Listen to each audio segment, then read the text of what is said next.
On behalf of all of us, my name is Beasley saying so long and enjoy your evening. Right now, Brendan Parker and Cory Sarich are standing by with tonight's Ram post-game show, brought to you by your Alberta Ram dealers. Winning Motor Trend Truck of the Year 3 times in a row, that had never been done before. Then again, neither had a 12-inch touchscreen or 1,000 pound-feet of torque. Never been done before. It's just kind of our thing.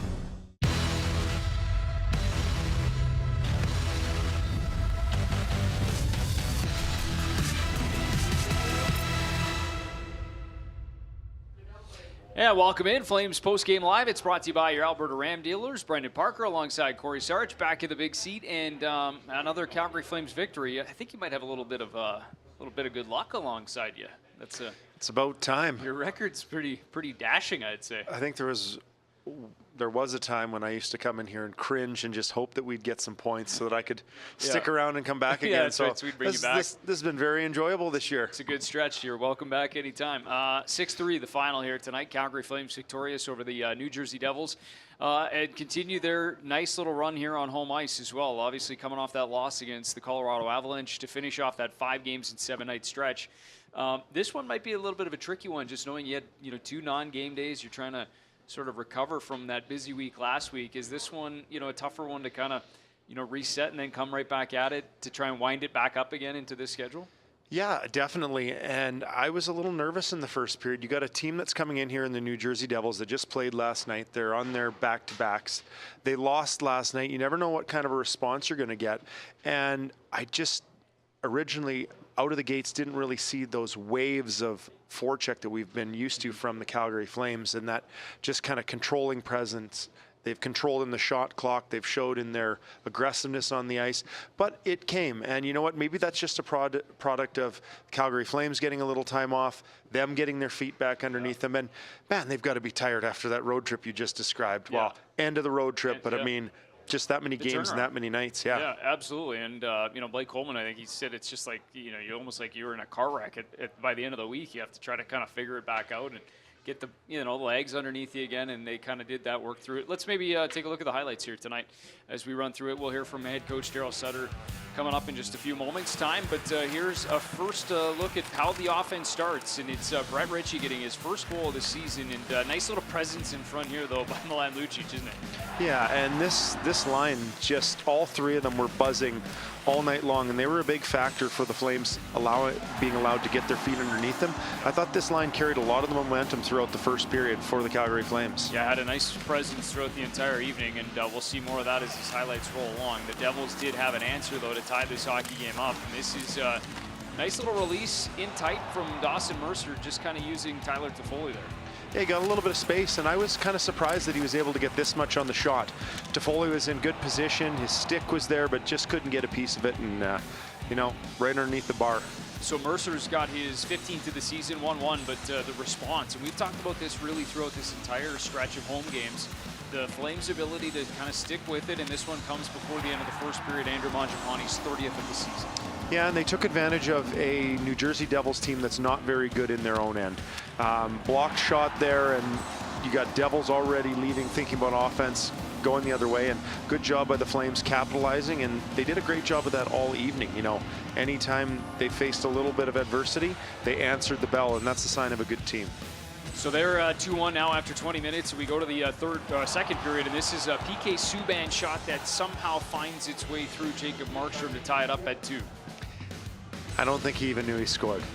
Oh, he was looking around to see how the hell that thing got in net, and Markstrom was looking around thinking the same thing. So just one of those that oftentimes happens. There too, yeah, for sure. And so Subban gets his 4th.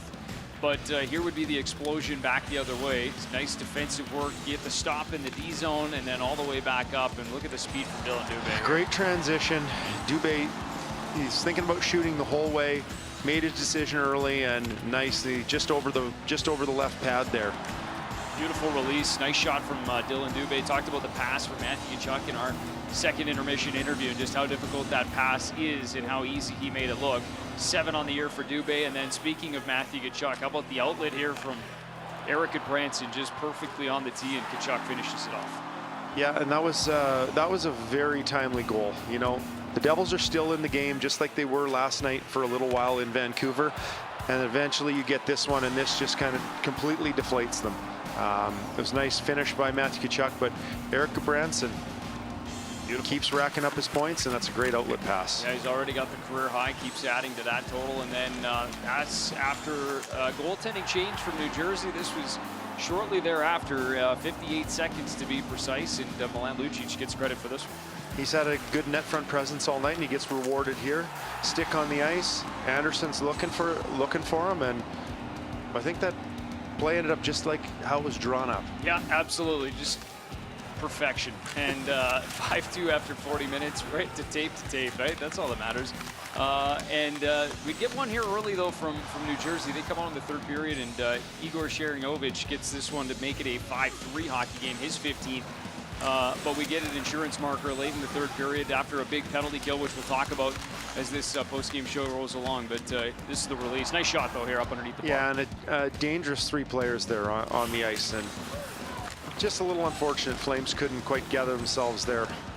And the empty netter, Johnny Gaudreau into the wide-open cage. Kind of, you skip past a little bit of what happens there in the third period with the PK, as we mentioned, a 4-minute power play they had to kill off, but Johnny gets his, I think it's 28th of the season or 27th of the season there for Johnny, and 6-3 the final. But PK, that's a good spot. But you're talking about a 5-3 hockey game at that point. You go down 2 men, or at least for a double minor.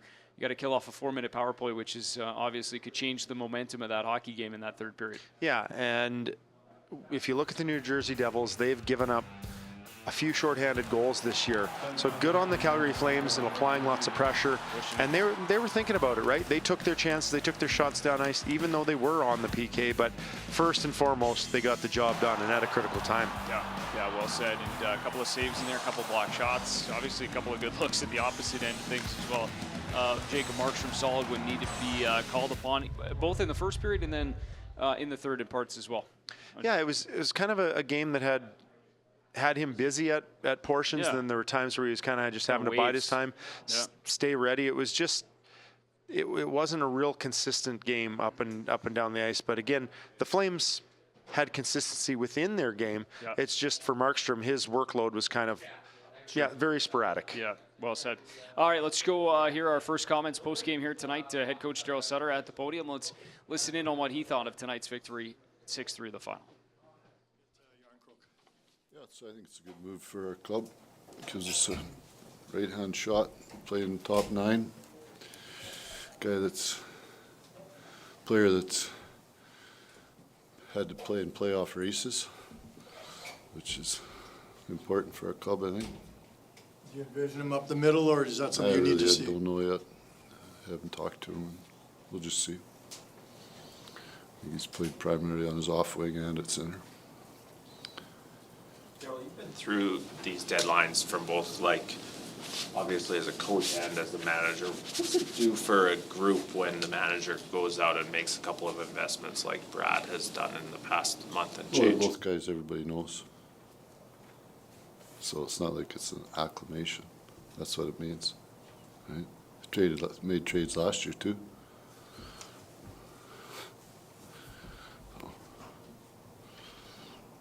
But these are different kinds of trades where you're bringing in guys who are expected to help with a playoff run. Does that mean something to the locker room? Playoffs. Yeah. Pretty clear. Make the playoffs. It's not a tough, cloudy answer at all. I mean, we had lots of guys who haven't been in playoff races or were and didn't understand it. So every time you get a player that's been in a playoff race and has got some playoff experience that's still a good player, it helps the organization. How do you describe Järnkrok as a I think player? he's a really good all-around player, versatile guy. Yeah. And you can go back to, I say that about the playoff races because that's what Nashville was, right? Make the playoffs, see what we can do. So he'll be well-rounded in that. Is that a guy that's easy to fit into the lineup and the identity of the team that you have here? Well, he's familiar with, obviously, with two of our Swedish guys really well, so that helps, yeah. What What was your assessment of what you saw out there tonight? Good to see Luch score. Good to see Dylan score. Good to see Brett score. Thought our penalty killers, especially our forwards, penalty killing forwards, killed that one at the start of the period, and then the double minor. Didn't like parts of our game. I didn't like the penalties. Didn't like the double minor. Didn't like the too many men. Didn't like the second goal.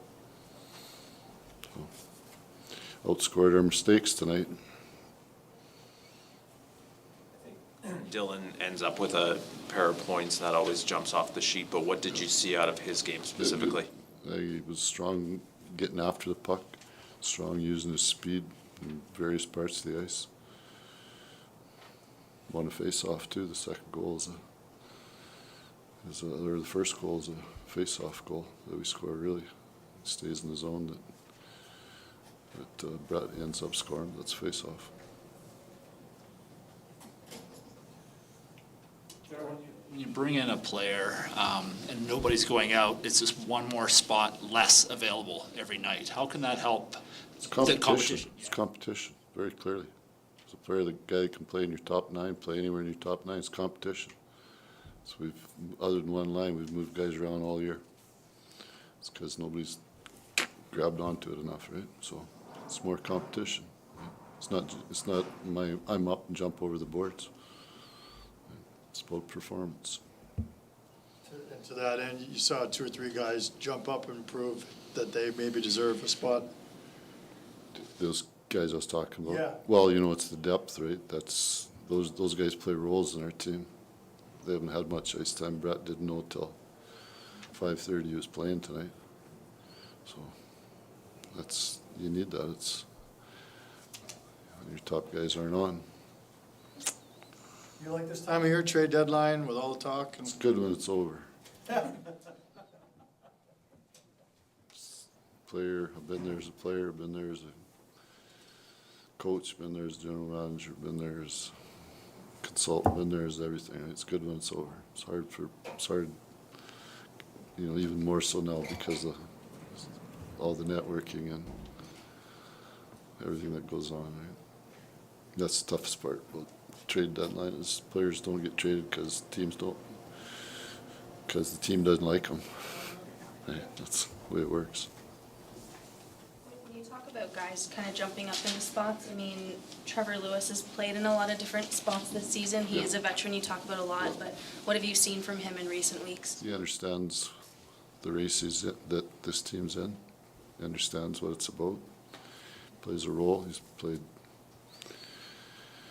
lots of different roles. His leadership and his by example is really important for our organization. Is this the time of year, being the last month or so until the regular season's over, the time when guys like Lewis and Lucic, guys who've been in races before, get even more valuable to you? Well, they understand their role, which helps your team. When you have guys that are still trying to figure that out, it's good to have guys who've had success. Okay, guys. Thank you. Yep. Help you get your green out. In the old days, in Chicago, they dye the river green. Amazing. Yeah, then you go there the next morning, get sick. There you go. Actually, I think I still saw that video. The river. I think they still do that. Oh yeah, they were doing it the last time I was there. Yeah, there you go. Callie Arncrook, new acquisition. We haven't even really talked about him. We might bury the lead here a little bit. I mean, obviously, you heard Daryl talk about it, make the playoffs. That's very clearly what the message is. You've brought in Tyler Toffoli. You brought in another top 9 forward. What is that message to the team? Well, it's trying to bolster this lineup. It's trying to find a few maybe missing, not pieces, but maybe missing attributes to this lineup. And obviously, again, he stated their competition, right? He wants people earning their spots, and you add another centerman, all of a sudden you've got 4 or 5. If you add Dubé in the mix, you've got 6 that could potentially compete for spots. Not sure where Yarncrook's going to end up yet. Yeah. Obviously, you heard Daryl say he can play everywhere. Everywhere, yeah. But from my perspective, you've got to have guys, if they're going to be your centermen, first and foremost, that know how to check. If you're going to get into the playoffs and you're going to get into a situation where you have success, you need guys, especially at the center position, that know how to check. Yeah. And I think that's an upgrade for the Calgary Flames at that position with his ability on both sides of the puck. And whether or not he ends up at center, I don't know. But again, I think it's crucial for a team that's going to compete. And you can never have enough versatility, right? Guys that can move back and forth. You mentioned 4 to 6 different centermen that in a pinch you move them in, move them out, wherever on the wing. But versatility is key as you get deeper here. Isn't and it? if Callie can play both positions, then, you know, something happens to one of your wingers on any of your other lines, right. You can insert him. He can play all 3 positions. You don't find a lot of guys like that that can make that conversion and jumps. So and do it well. Seems like a pretty good piece to add to the mix. Yeah, no question. And as far as we know, Brad Treeling talked about it, and Callie mentioned it as well. He was packing tonight and getting ready to head to the airport tomorrow. So expect him to arrive sometime in Calgary tomorrow from Seattle, of course, where the Kraken were supposed to play tonight or did play. Callie would have been joining him. Instead, he sat on the sidelines and will join the Calgary Flames here coming up this week. All right, let's go to the podium now and listen in on the next piece of press conference. Dylan Dubé, Milan Lucic standing by. Kind of an interesting day to be a player when a team acquires someone like that. Your reaction? I think it's great. I think Järnkrok is obviously a good two-way player. Just adds more depth to our lineup. Another right-handed shot, which is something that we don't have a lot of, but you know, there's some familiarity there with him being Lindy's first cousin and all that type of stuff. So just like Tyler coming in, knowing a lot of guys, you know, he knows a lot of guys on this team, so I'm sure he'll fit right in. We asked you about this, I think, right after the Toffoli trade, but now it happens again. Like, it's pretty clear that Brad is sending you guys a message that he wants to see where this group can take this, that you've kind of earned the investment. What does that mean to a group? It's big, you know. It gives us confidence. It gives us, you know, a belief in ourselves because we got belief from up top, and he's doing what he can to help the team get better here. So, like I said, it's just now it's up to us to keep doing what we've been doing on the ice, and there's still 22 games left, so there's a lot of regular season hockey to play here, and yeah, it's just an exciting time of year. Every time it's trade deadline, it's always a exciting time, and yeah, Brad and his team are doing whatever they can to make us better for hopefully a long run in the playoffs. Dylan, you're a guy who's been out a couple times lately. You're a guy who's kind of in that competition for ice time and everything else. How do you view it when something like today goes down? Great. I'm happy we didn't lose a guy in the trade. It's nice. Our chemistry is really good, and like Luch said, it makes our lineup a lot deeper. So it only helps us, and it's really exciting. Said like the investment, shows us what we've put in is paying off. So it's nice to add a really good player. Can you just take us behind the scenes a little bit? Like, what were you guys when you find out about the trade? Are you getting ready for the game? Like, how does it kind of come down back there? Yeah, he told me because I was playing center with him. So yeah, I just heard from him. So I don't know what else to say. Like, yeah. And Big Rich didn't even know he was playing tonight, so he found out, I think, around 4:35. So it was nice to see him get his first one tonight too. Did you tell him that too, or did you let I think someone else told him that one. But he had a regular day, not a regular game day, and he still played well. Usually how it goes. When you say you're happy to see him get one tonight, I mean, can you provide a peek behind the curtain on just what Brett Ritchie means to you guys and the work that he's done this season? Yeah, you know what? He's a guy that comes to play every day. You know, obviously, it's not. You want to be in the lineup every game, and when you're not, you know, he's one of those guys that he's always smiling. He's probably the funniest guy on our team with his quotes and jokes and his lingo and all that type of stuff. So he's always got a great attitude, and like I said, you know, he works hard in practice. You know, whether he's in the lineup or not, and you know, that's what I said. Everyone likes him, and like Dube said, we're a close team, and it was nice to see him chip in with this first one here tonight. What was it about tonight for the three of you guys to kind of get the monkey off the back and break a couple runs, I guess? I think we talked about it. We just said we wanted to play straight lines and be heavy on the puck and get on the cycle and play in the O-zone as much as we can. And I think we did a good job of that. What parts for you, Dylan, of tonight's game need to be sort of part of the recipe for you to keep that spot? I think my line mates helped me out a lot tonight. I was in the middle skating, but it doesn't do much if your wingers aren't battling on the wall to get you the puck. So I think a lot of credit's on them too for being able to support me and find me in the middle. So I think a lot of it's on the wingers and the people you're playing with. All right. Thanks, guys. Thanks. Thank you. We call it the Ram 1500 Limited. But truth be told, there's nothing limited about it. Ram 1500, winner, J.D. Power Award for Best Driver Appeal.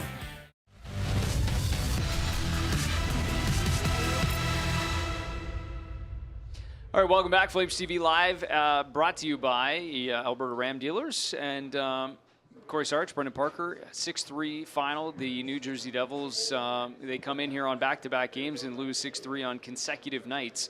First in Vancouver and now tonight in Calgary. Flames improved to 15-1-1 in their last 17 home games. So pretty impressive stretch here for the Calgary Flames on home ice. And they really have, I know you talk about it a lot, but you make this a difficult place to play. Oppositions have certainly taken note, haven't they? Yeah, and I can think back to the days when I played here.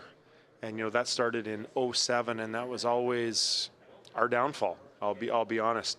We just didn't establish ourselves here. Couldn't get enough traction at home, and just couldn't make this a consistent place where we won games. And this year's Calgary Flames have done a phenomenal job of that, and firing on all cylinders. And they've come out for most of the games in this building and outshot their opponents.